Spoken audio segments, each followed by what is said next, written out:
Tu es un raté. Tu ne changeras jamais. Tu n'es qu'un menteur, un adultère, un voleur. Combien de fois as-tu entendu ces voix dans ton esprit? Peut-être que ce n'était pas seulement dans ta tête, mais de la bouche même de gens que tu respectais. Parfois, ces mots deviennent une prison invisible qui t'enferme dans la honte, le dégoût de soi et la peur de Dieu. Mais laisse-moi te poser une question aujourd'hui. Et si tu n'étais pas ce que tu as fait? Et si Dieu pouvait réécrire ton identité? Ce message est pour toi qui penses que tu as trop sali ton histoire pour encore espérer. Pour toi qui crois que le ciel est fermé, que la grâce s'est épuisée, que ton nom est devenu synonyme de honte. Laisse-moi t'annoncer une bonne nouvelle. En Christ, tu peux être une nouvelle créature. Ton passé n'est pas ton futur. Ton erreur n'est pas ton identité. Ce que tu étais n'est pas ce que tu es appelé à devenir. C'est ici que commence ta restauration. Dès le jardin d'Éden, l'homme a perdu bien plus qu'un lieu de paix. Il a perdu son image. Le péché a distordu notre perception de Dieu, mais aussi celle que nous avons de nous-mêmes. Depuis cette chute, nous vivons dans une crise d'identité spirituelle. Beaucoup ignorent qui ils sont vraiment, car ils se voient à travers les lunettes de la culpabilité, des erreurs passées et des jugements humains. Combien de personnes portent aujourd'hui des noms que Dieu ne leur a jamais donnés? Impurs, irresponsables, ratés, faibles, perdus. Ces étiquettes s'accrochent à l'âme comme une peau, au point qu'on finit par croire qu'elles font partie de notre nature. La Bible nous rappelle dans Romains 3,23 « Tous sont péchés et sont privés de la gloire de Dieu ». Ce verset ne nous condamne pas. Il nous place tous sur le même pied d'égalité. Nous avons tous chuté, mais cela signifie aussi que nous avons tous besoin d'être restaurés. Le péché n'est pas seulement une action que l'on pose, c'est une force qui déforme notre vision de nous-mêmes. Il nous pousse à croire que nous sommes nos fautes. C'est ainsi que naît le désespoir. Quand on pense que notre identité est irrévocablement liée à notre passé, le diable, lui, exploite cette fracture. Il ne se contente pas de nous pousser à pécher. Il veut nous faire croire que le péché est notre définition. Il murmure « Tu es ton adultère, tu es ton mensonge, tu es ton avortement, tu es ton addiction, tu es irrécupérable. » Et petit à petit, on se résigne. On accepte cette identité, on la porte comme un vêtement. Pourtant, ce que tu as fait peut avoir des conséquences. Oui, mais ce n'est pas ce que tu es. Dieu ne banalise pas le péché, mais il ne te réduit jamais à lui. Ce que tu as fait est un épisode, mais ce que Dieu voit, c'est le livre entier. Le péché a brisé l'image, mais Christ est venu pour la restaurer. Il est venu pour te dire « Ce que tu étais ne détermine pas ce que tu peux devenir. » Tant que tu définiras ton identité par ton passé, tu seras prisonnier de ce dernier. Mais si tu choisis aujourd'hui de croire ce que Dieu dit de toi, alors tu entres dans un processus de transformation radicale. Cette métamorphose ne vient pas d'un effort personnel, mais d'une révélation divine. Dieu ne restaure pas en repeignant l'ancien, il crée du nouveau. Alors regarde-toi dans le miroir de la parole, et non dans le miroir de ton passé.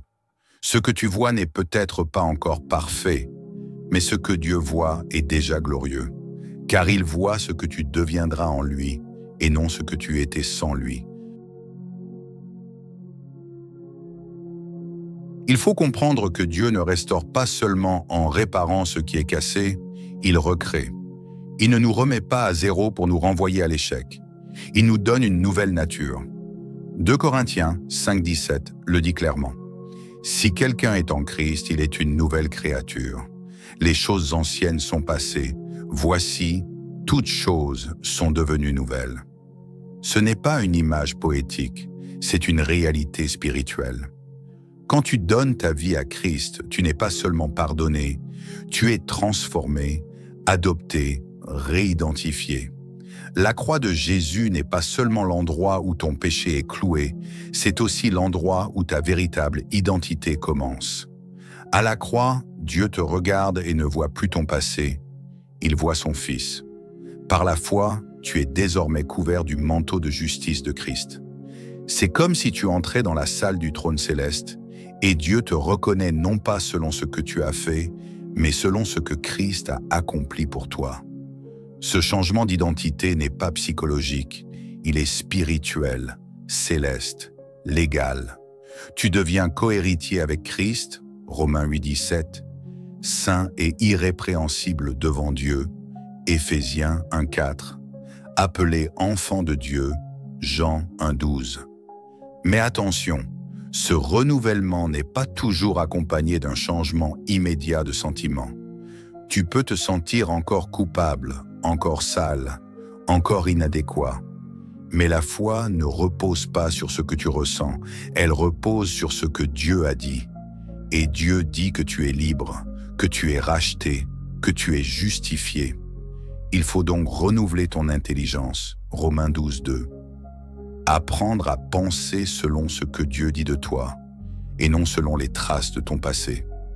Cela demande du temps, de la méditation, de la prière, de la persévérance. Mais chaque jour que tu passes dans la vérité de Dieu, ton identité en Christ s'enracine et l'ancienne personne s'efface. Tu n'es plus identifié par tes fautes, mais par sa grâce. Tu n'es plus marqué par ce que tu as fait, mais scellé par ce qu'il a accompli. En Jésus, tu n'es plus un esclave, mais un fils. Plus un condamné, mais un justifié. Plus un égaré, mais un bien-aimé. Voilà l'identité que Dieu veut te révéler, et elle est inébranlable. Être une nouvelle créature ne signifie pas que tout devient parfait du jour au lendemain. Il y a une réalité spirituelle déjà accomplie, et un processus de sanctification à vivre.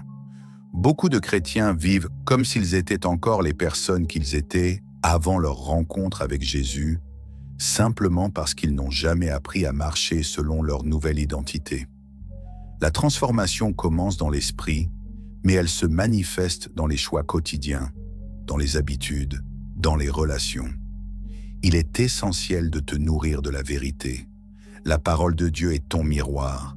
Elle te montre non pas ce que tu étais, mais ce que tu es devenu. Lorsque tu lis que tu es saint, crois-le. Lorsque tu lis que tu es plus que vainqueur, proclame-le. Ce ne sont pas des promesses conditionnelles pour les super spirituels. Ce sont les fondations de ton identité. La bataille se passe souvent dans les pensées. Le diable cherchera encore à te rappeler ce que tu as fait, mais c'est à toi de lui rappeler ce que Christ a fait. Résiste-lui, ferme la porte à la condamnation et entre dans la paix. Il est aussi vital de t'entourer des bonnes personnes. Ton entourage peut soit affirmer l'identité que Dieu t'a donnée, soit la combattre. Trouve une communauté qui croit dans la restauration, qui marche dans la grâce, qui parle vie au lieu de rappeler les erreurs. Parle-toi comme Dieu te parle. Cesse de dire « je suis nul »,« je suis perdu »,« je suis un raté » et commence à déclarer « je suis aimé »,« je suis choisi »,« je suis lavé »,« je suis utilisé par Dieu ». Marcher selon ta nouvelle identité, c'est aussi oser avancer malgré les souvenirs, malgré les chutes passées. Ce n'est pas faire semblant que tout va bien, c'est marcher chaque jour dans la lumière, en sachant que tu n'es plus esclave du passé. Et chaque fois que tu tombes, rappelle-toi que la grâce de Dieu est plus grande que ta faute et que tu es toujours son enfant. Ne retourne pas dans la honte, lève-toi dans la foi. Tu as une place, une mission, un avenir.